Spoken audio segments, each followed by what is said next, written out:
Hello, and welcome to the webinar, Engineering a Service Revolution. How to establish a strong service culture and improve service quality and do it fast. My name is Ron Kaufman. I'm the founder and chairman of the company Up Your Service.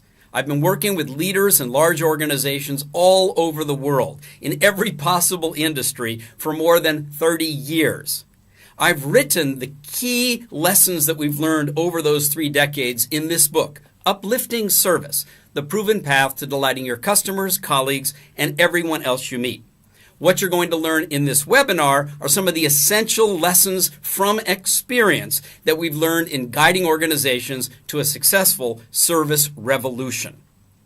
Now, what do we actually mean by a service revolution? First, we're talking about changing the culture of service in an organization where service excellence is not already in the DNA, in the culture, in the fabric, in the performance of that organization.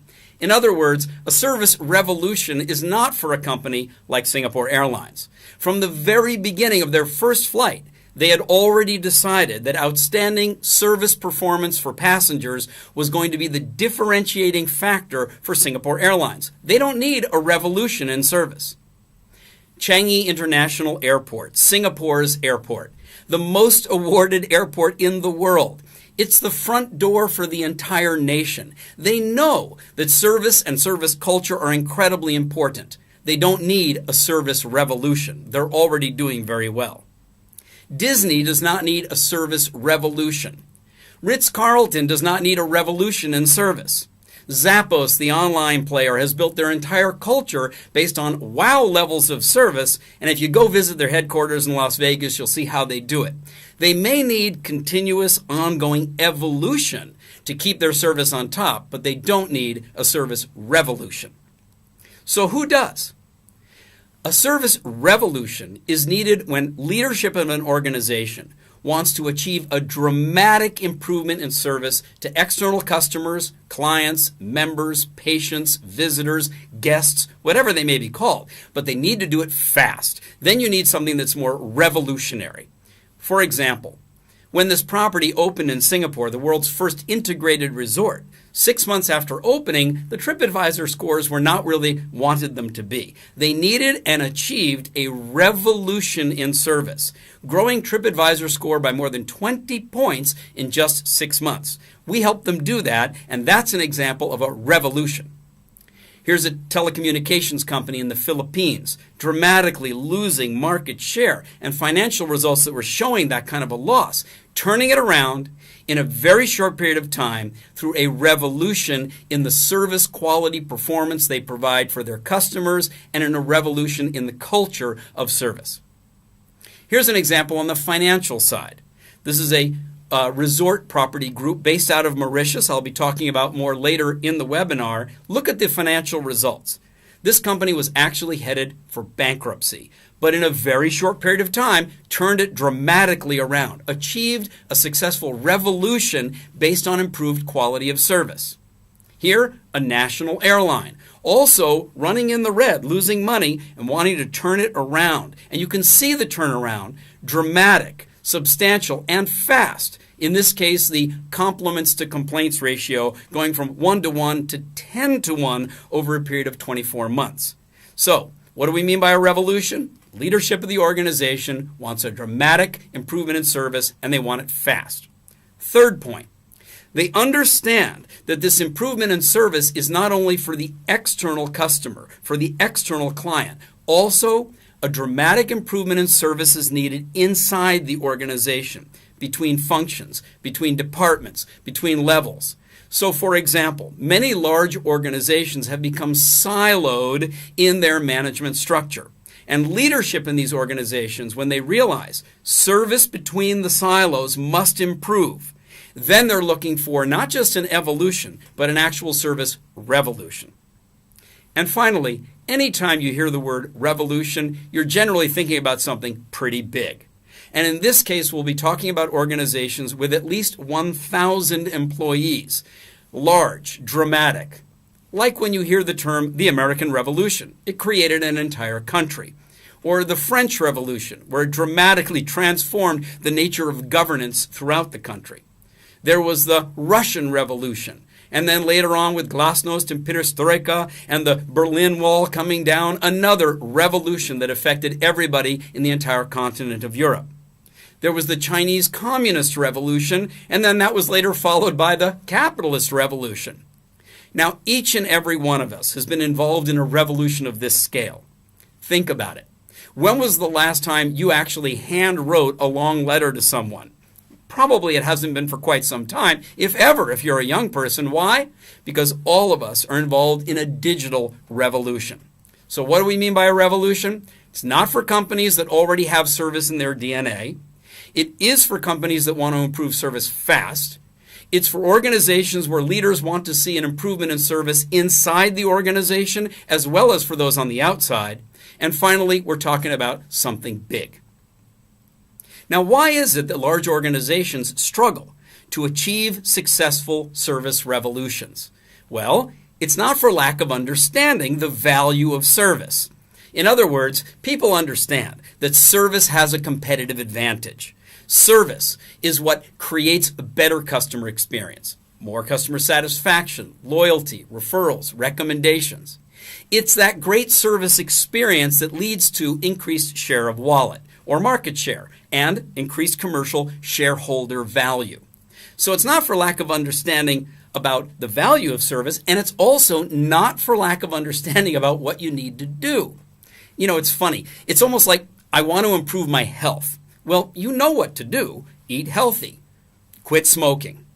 Manage your stress. Get out there and exercise and get a good night's sleep.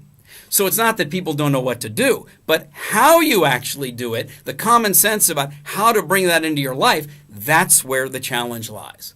And the same challenges exist for the common sense about how to bring about an actual revolution in service. For example, many people think that if you want to dramatically improve service performance, focus on the front line. After all, they're the ones that serve your external customers and clients. But what we've discovered, if you want a sustainable revolution, this common sense is wrong. It will actually get in your way. And I'll show you why and what should be done instead in this webinar. Number 2. People will say, hey, focus on standardizing service. Teach everyone common set of skills. Let's use scripts, have key procedures, and that will produce an excellent service experience. The problem is, if you want a revolution in service that makes you superior and have it be sustainable, this common sense is wrong. It will actually get in your way. Third, people think that you should pilot the change. In other words, try it somewhere first and prove it, and then you can scale it out to the whole organization. But for a revolution in service, this common sense, it's wrong.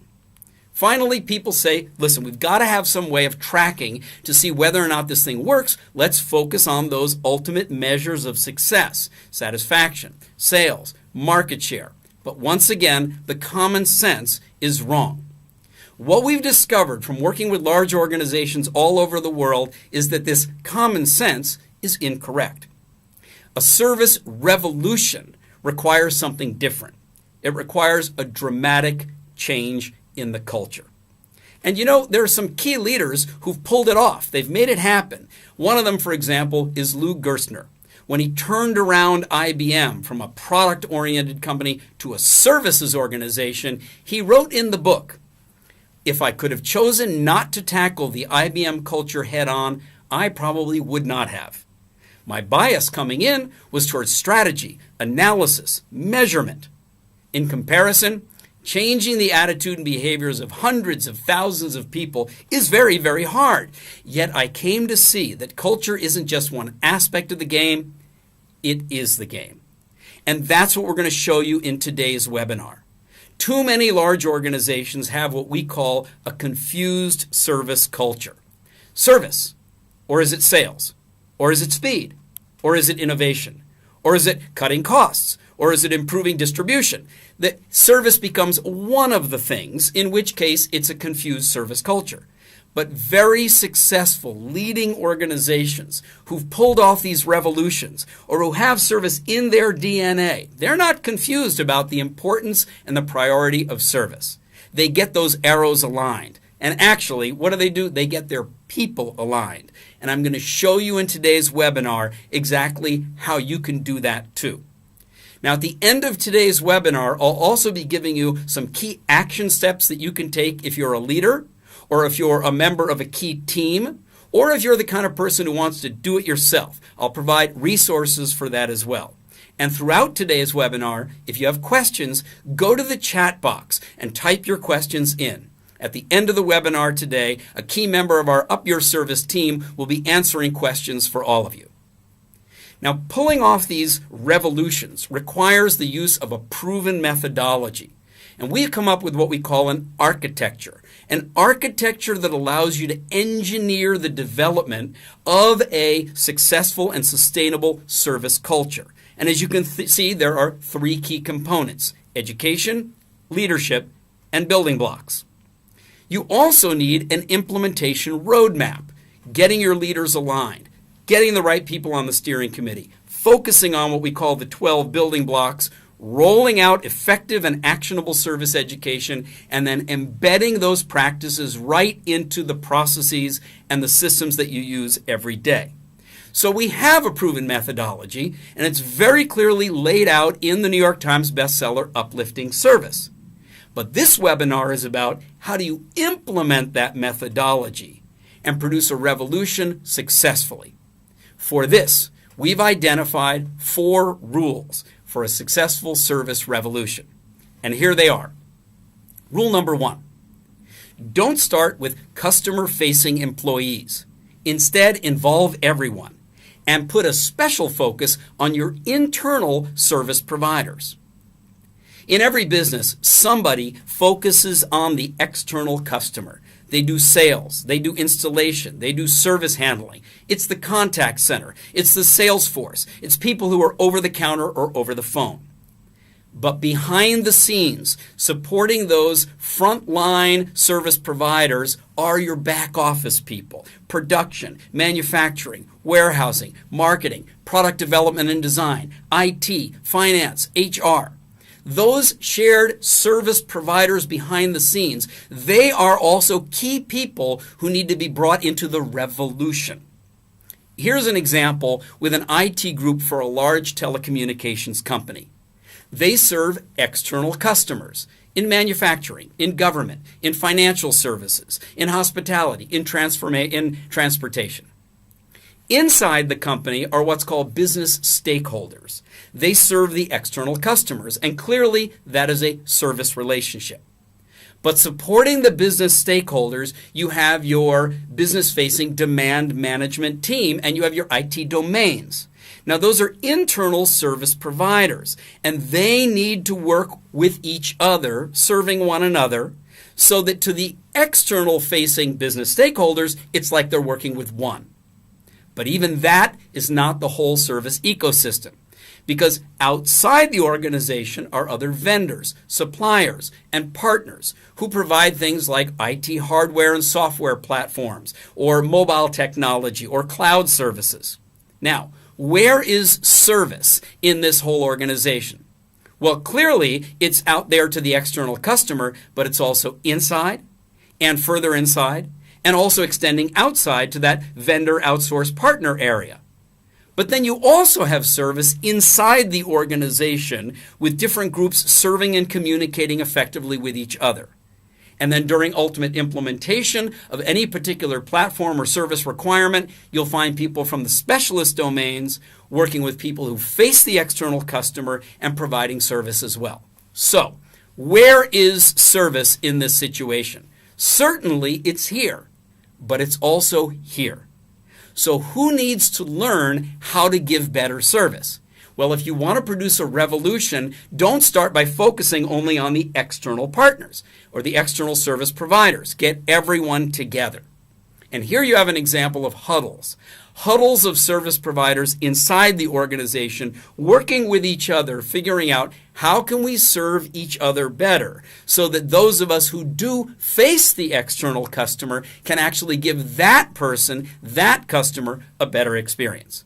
And here you see the statistical results, dramatic improvement in customer satisfaction and over a very short, limited period of time. Another example, a national airline where they actually conjured up a vision called Stepping Up Together because they needed everybody to work together to improve service performance to the external passengers.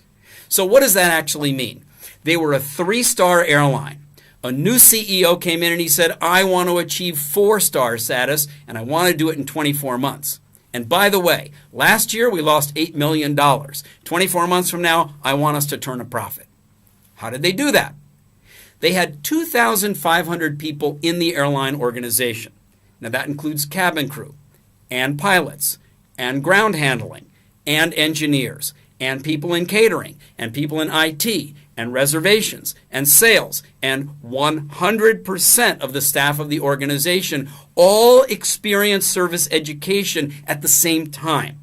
Then those people could work together to come up with new action steps and new ideas to improve service. Once they had prioritized and whittled down which of these actions they were going to execute on, once they started to execute, everybody understood the role they needed to play to make this work.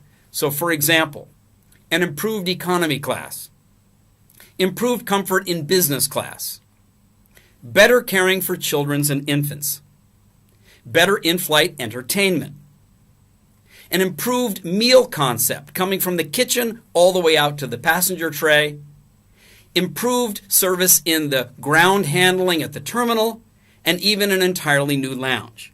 Now think about which parts of the organization needed to be involved in having all of those things be successfully executed. And the answer is everybody. So when you look at this dramatic improvement in service performance, evidenced by a dramatic increase in compliments per complaint, from 1-to-1 to 10-to-1 over 24 months, that's because everybody was involved, not just the frontline service providers. And what happened? They achieved their 4-star status in 24 months, and this is the CEO and the vice president in charge of customer experience. They went from an $8 million loss to a $30 million profit. Rule number 1, do not start only with your customer-facing employees. Instead, involve everyone and put a special focus on your internal service providers. Rule 2, don't start by training people on skills, scripts, and procedures. Instead, educate them first to a better understanding of what service excellence really means. Now, what do we mean by that? Very few people have got a good definition for service. They have very shallow things like the customer is always right, or make people happy, have them smile, or serve them the way you would like to be served, as if everybody else in the world was just like you. We need a better definition, and here's the one we teach. Service is taking action. You got to do something. And then that action has got to produce some benefit for somebody else. So service is taking action to create value for someone else.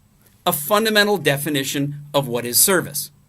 Now, the next question is, how do you know what kind of service to provide for the someone else? And here's why education is so important and not just training.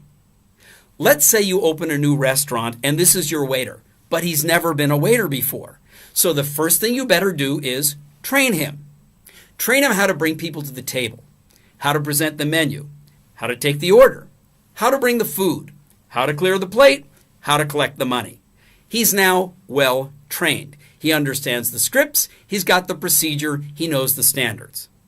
But the very first customer he serves turns out to be a business person negotiating a very important contract. Now, what does that customer want?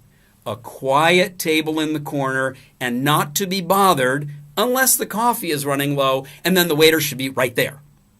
But the very next customer, they're tourists. They're from out of town. They want to know about everything. They want to talk to the waiter. They want to hear what's on the menu. How is it cooked? Where do you think we should go after lunch? And they want to sit right in the middle of the action. The very next customer comes in and they're on a date. They don't want to focus on the menu. They want to focus on each other. They want the kind of service that makes them feel good about one another. And then the very next customer comes in. It's a family with 2 small children and the kids are upset. Now, what is the likelihood that your well-trained waiter is going to serve these 4 different customers the way they would like to be served? Well, let's be honest, not very likely at all. Why not? I know why not. You forgot to teach your waiter the meaning of service, which is what? Taking action to create value for someone else. You see, your well-trained waiter thought that his job was to do what he was taught to do, take the right actions, follow the procedure. But in this definition, what is the most important component? Service is taking action to create value for someone else. The waiter thinks the most important part is the action he takes. But in truth, the most important part of this definition is how well the waiter understands someone else, so he can appreciate what that person would value and then choose what action to take. This is what we mean when we say educate people to have a better understanding of what service means. Now, what about service excellence? Service excellence is an opinion that someone else has about the quality of service you provide. So, how good or bad is your service? And what we teach is something called the 6 levels of service. The lowest is criminal. You don't even meet the bare minimum expectations. 1 step above that, basic. You get the job done, but it's not pretty. It's late. It's incorrect. It's incomplete. Now, expected is doing what the customer expects you to do. It's just the standard for satisfaction. Above that is when you serve someone the way they'd like to be served. We call that desired. 1 level above that is surprising. When you take an action that's unexpected by the customer, but it produces value that they did not expect to receive and they like. Surprising. And all the way above that is astonishing. It's incredible. Wow. We call that unbelievable. Now, here's the trick about these 6 levels of service. They're very good for a customer to be able to say, this is the quality of service that I received from the service you provided. But here's the hook. These are not stairs. It's not fixed. This is an escalator. It's always going down. And why do we say that? Because something you do that's surprising today, tomorrow if you do it again, it won't be surprising. It'll be desired. If you keep doing it, it becomes expected. And after a while, just basic. So then in order to be excellent in service, you've not only got to be doing what somebody else values, but you've got to keep stepping up to the next level because the stairs are always slipping down. So what is service excellence? Well, let's put the definitions together. If excellence is stepping up and service is taking action to create value for someone else, then service excellence is taking the next step up to create more value for someone else. And a service excellence culture is where everyone understands this and puts this to work every day. So when we say in Rule 2, don't start by training people on specific service skills, scripts, and procedures. Educate them first to a better understanding of what service excellence really means. This is what we mean. Rule number 3. Don't pilot the change. Instead, go big, go fast. Build momentum for the new culture. Let me give you an example. These are the financials for a hospitality group that used to be called NIIT Resorts. And as you can see, they were going out of business, heading for bankruptcy in the global financial crisis. Instead, what happened? Over 24 months, they dramatically turned it around. Now, this is what the advertising used to look like. And look, what's the focus in the picture? Beautiful blue sea, white beach sand, swimming pool, and green trees. But wait a minute. What can every single resort on this island advertise? Blue sea, white sand, swimming pool, green trees. Something had to change. These folks wanted and needed a revolution. So the first thing they changed was the focus. Not on the property, not on the beach, but the people, the holiday makers that would be coming to enjoy their time at the resort. And then, in a revolutionary style, they changed the actual name of the brand. They rebranded as LUX Resorts and came up with a gorgeous vision of we make each moment matter. What does that actually mean? It means that when a holidaymaker comes to the resort, every single moment of time, that's the most precious resource they have. And so every single member of the team was focused on making that moment matter. Now I want you to see the size and speed of implementation. Look at how quickly, 4 months, 5 months, to get more than 3,000 people educated in this new approach to providing a great service experience. Look at this continuous increase in number of man-hours per team member as revenue came back from 2009 after the crisis right up to 2014. And look at these actual results. TripAdvisor scores in the top 10 for 4 properties on the island, when prior to the revolution, they'd never been in the top 10 before. And for their properties in other locations like Maldives and Réunion, again, into the top 10. But here's the real turnaround. Look at the consequential results. The former financials and then the financials just over the next few years. So when we say that the rule is not to pilot the change, don't start with one resort, don't start with one product line, don't start with one customer, don't start with one geography. If you want a service revolution, you got to go big, you got to go fast, because you've got to build momentum for that new culture. And finally, rule number 4, don't focus on traditional KPIs. If you want a revolution, then focusing on things like satisfaction score, operational measures, increase in sales or profits, that's not the place to focus. A revolution needs your focus on what we call the leading indicators. In other words, the number of new ideas, the number of new actions taken that will actually drive the revolutionary results. Let me show you what we mean. When we talk about measuring what matters in a revolution, some people, and all too often very senior leaders, say, I want to see the financial results. Show me an increase in top-line revenue, bottom-line profit, shareholder value. And you know, there's nothing wrong with that, except that's a lagging indicator. You've got to get your revolution to occur first in order for those results to be achieved.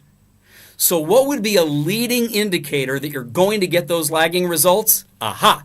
Your index scores, your survey scores. Now this is where we're looking at things like satisfaction score, loyalty index, internal employee engagement score. When all of those are going up, you're going to get the ultimate business objectives. But you don't necessarily survey every day. So how can you keep your finger on the pulse? How can you know you're actually doing a good job right now? And the leading indicator for that is compliments, positive feedback, pat on the back, 5-star rating, attaboys. But how do you actually get one of those positive compliments? Compliments are not given for providing service to someone that they expect. Compliments are given for new ideas. Compliments are given to you when someone takes an unexpected action. When they come up with a, hey, let's do this for that customer, or here's a good idea for that particular client. Those are the drivers of all of these other results. Of course, the problem is senior leadership is too often focused on the ultimate objectives, talking about profit, talking about shareholder value. But if you've got thousands of people in a large organization, where can they actually do something about it? And the answer to that is right down at the originating level, which is new ideas and new actions. So let me show you a couple of examples. LUX Resorts again. They knew that it was the innovation of new ideas that was going to make the revolution succeed, and created something called the LUX Innovation Challenge. The first year, the entire challenge was, how do we innovate to increase the loyalty of our guests? Hundreds of ideas generated, scores of ideas implemented, dramatic improvement results. Second year, change the nature of the contest. How do we increase the loyalty of our team members? Because once their service started improving and their new brand and their reputation was taking off, all of the other resorts wanted to poach away staff members. So they had an entire year's innovation contest, new ideas and new actions to increase the loyalty of team members. Year number 3, innovate to increase revenues. Come on, how do we actually make more money, attract more revenue from all of the people who come onto our properties? And these were so successful that if you look at what's called RevPAR, or revenue per available room, a common metric in the hospitality industry, you can see that each person coming on property actually spent more money and their satisfaction levels went up. How did they do that? By focusing on the leading indicator of new ideas and new actions. One more example. This is an IT company based in India, NIIT Technologies. And they started out by doing cost arbitrage. In other words, they could do technology less expensively than their clients who were based in other markets around the world, the United States, Europe, etc. But they realized that they wanted to be for their clients not only a lower cost vendor, they wanted to be a trusted advisor. They wanted to become a partner to help them design the future and be counted on to be their technology partner to create that future. So they came up with a wonderful new positioning statement: new ideas, more value. What does it mean? We will generate new ideas for you, our customer, which will help to create more value. And they created a lovely logo that went with it, the light bulb and two sides of the brain. And then they realized, we got to get these ideas out of people's heads, out of their brains, and get them into action. And so what did they do? They created an innovation ideas and action contest called Ignite. And they focused on these 5 key themes: challenging the status quo, thinking customer, unleashing new ideas, taking ownership, and improving continuously. That Ignite platform to uplift service was then created. They collected thousands of new ideas, prioritized those into hundreds that would actually work well, and then took scores of them and put them into action. And then ultimately celebrated not only the people who'd come up with the ideas, not only the departments that had put them into action, but ultimately the Ignite Shield was awarded by the CEO to the teams that created the largest amount of actual customer value. And you can see that this is the kind of thing that scales throughout the entire organization, because rule number 4 puts the competition way behind. Hey, where's the competition? Way back there. Rule number 4, don't focus on traditional KPIs if what you want to achieve is a service revolution.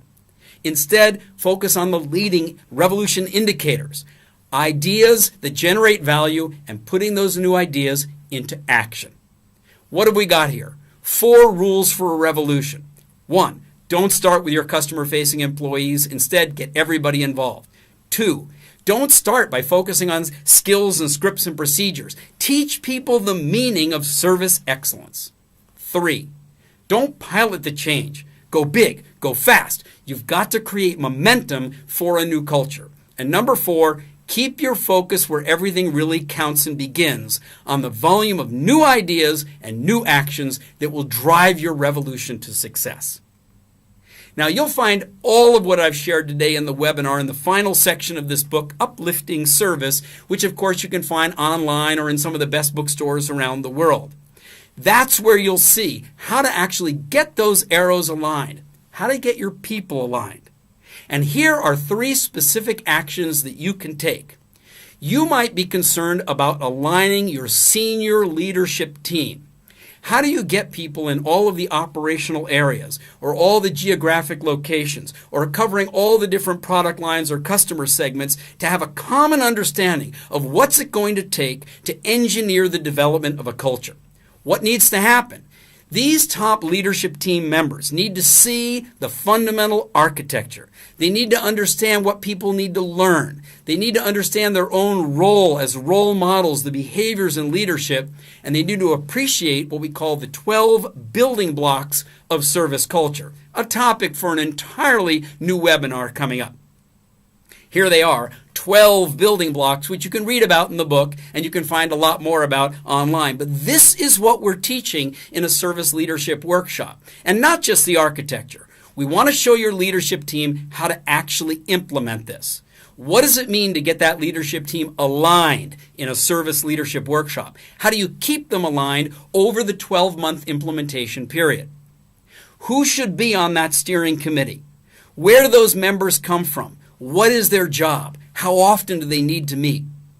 Which of the 12 building blocks should people start moving on first? Where are the quick wins? Where are you going to get an impact early, and then which will take longer? And then, how do you cascade that education for service excellence, actionable service education throughout the organization? Who should become your workshop leaders?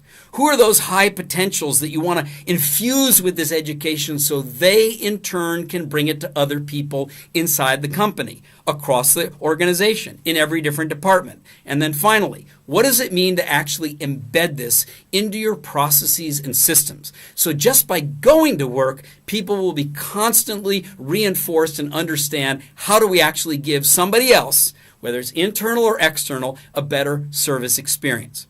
We teach all of this in one day so that a leadership team can understand that there is a proven methodology, an architecture that you can use to engineer the development of a service culture and do it successfully and sustainably over a period initially of just 12 months. Now, you may have not the top leadership team, but you may have an actual functional team, a group of people who work together, and you want to help them improve their service performance or achieve superior service. You want that particular team to build a common service language, upgrade the service that they provide at each and every point of contact. You want them to add value to the customer experience and take personal responsibility for action. How do you do that? If you have a team like this, be in touch with us and we can bring to you one of our core workshops. In achieving superior service, people will learn that definition of service, taking action to create value for someone else. They'll learn the 6 levels of service, the 4 categories of value, the critical perception points, and how do you actually build that culture of taking personal responsibility. So if you're responsible for a particular team of service providers, let us know and we can bring this also to you. And finally, if you're more of a do-it-yourself type, or if you've enjoyed this webinar and you want more resources and you want them right now, please go to our website at upyourservice.com. You'll find out more there about actually what we do as we help organizations successfully implement sustainable service revolutions. You can see the clients that we do it for in different industries, different cultures, different languages, different countries all over the world. The methodology works. We've got a whole range of free resources for you, from quotes to posters to other tools and assessments that you can download. You can find out about upcoming events, either physical events where you're located or other webinars like this online. And then, of course, you can subscribe to our blog. We'd love to be in touch with you on a regular basis, and thank you so much for being here today. Now, if you have any other questions you'd like to ask, be sure you go to the chat box and type in your question, because we'll be shifting now to a Q&A period. I want to thank you again for coming to this webinar, Engineering a Service Revolution, how you can establish a strong service culture and improve service quality fast. It's been a pleasure to be with you today.